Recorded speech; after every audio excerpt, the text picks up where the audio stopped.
Hello, hello, hello! Tayo ay magluluto ng spaghetti. Spaghetti sauce. Yung pasta luto na. Kaya tayo gagawa na ng ating spaghetti.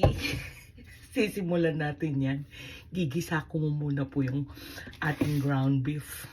Kasi gusto ko gisa muna po sila. Saka ko sila lulutuin ng isahan. Manood kayo. Natin ng konting mantika. Kasi gusto ko nakagisa mo. Ginigisa ang giniling. Gagisa mo na yan. Susutay lang natin ng konti. Ipiprituhin pala. Gisa ko lang sa sandali. Ganito ang ginagawa ko sa giniling. Iprituhin ko muna siya. Kaya gisa-gisa ko muna. At tutubuyin ko. Para at least kahit pa paano wala yung sabi nilang malansa. Yan ang style ko po pag nagluluto ako ng spaghetti sauce. Isa-isa ko muna silang niluluto. Tapos mamaya, medyo tuyo na yan, hahanguin, ilalagay muna sa tabi, tapos yung hotdog naman. Tuyo na, alam na, hahanguin natin muna to. Toasted ng konti para masarap. Pag naman toasted na toasted, papain. Ewan ko po ba? Nakasanayan ko na talaga na ganito ako magluto ng spaghetti. Kaya nahihirapan talaga ako magluto nito kasi medyo matrabaho talaga siya. Lulutuin lang ng medyo papulahin po ang hotdog. Ayan lang. Yan, luto na rin yung hotdog. Brown na rin siya. Pwede na itong ilagay po kahit last na. Kasi luto na din siya eh. Let's start! Unahin po natin ang sibuyas.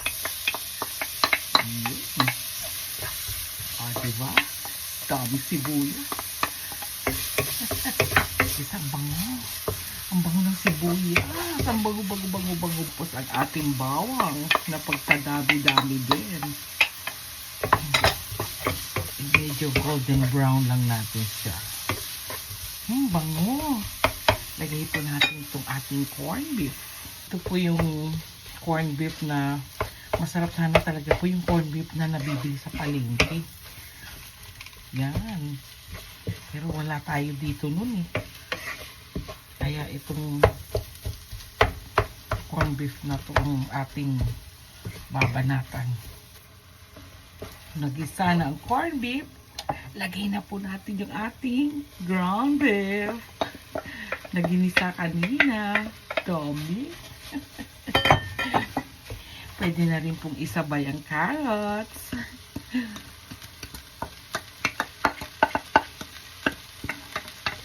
Ang ating, pero parang papalitan natin ng kaldero kasi mukhang madami na parami yata. O palit na ako ng kaldero kasi parang kukulangin ang aking kaldero, kawaling yun. Pag nilagay na yung sauce, baka umapaw. Yan, pwede na po natin yung timplahan. Ayan, ang ating pagpasarap. Yan pa ng maraming paminta. Asin.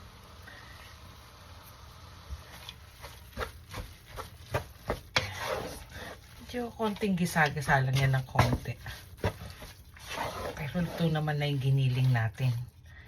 At saka yung corn beef, ininit na lang din yan. Ayan. Medyo pakuloy natin ng konti. Pepsi. Yan ang pinakatubig ko. Wala akong 7-Up pero pwede po ang Pepsi. Hindi yan magre-reklamo. Sabay na natin ng tomato sauce or spaghetti sauce. Ng ketchup. Para mas pumula. Yun o. Pagpuluin na lang po natin yan. Diba? Yan po ang tinatawag nilang spaghetti sauce ala Alma. Pakulo-kaluin lang. Wow, sarap. Yum, yum, yum. Ang sarap. Palong-palo po yung Pepsi. Kaya naman.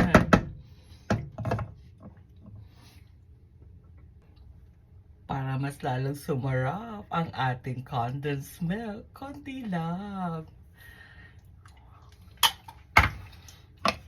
Yan.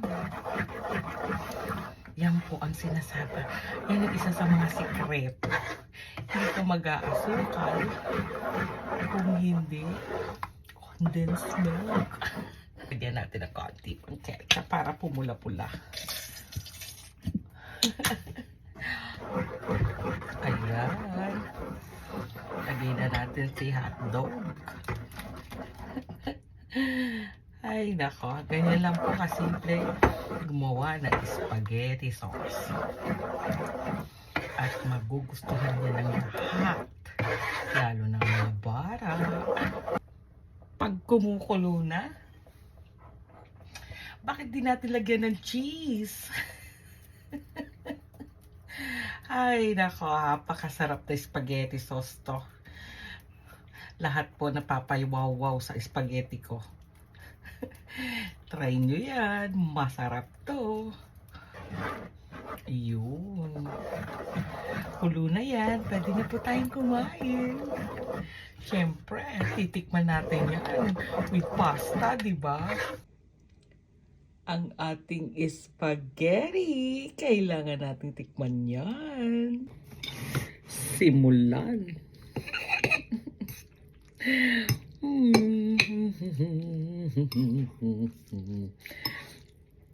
Masarap ang aking spaghetti.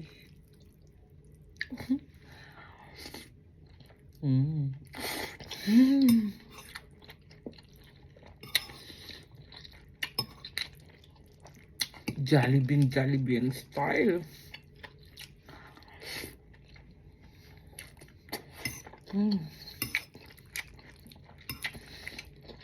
Super sarap.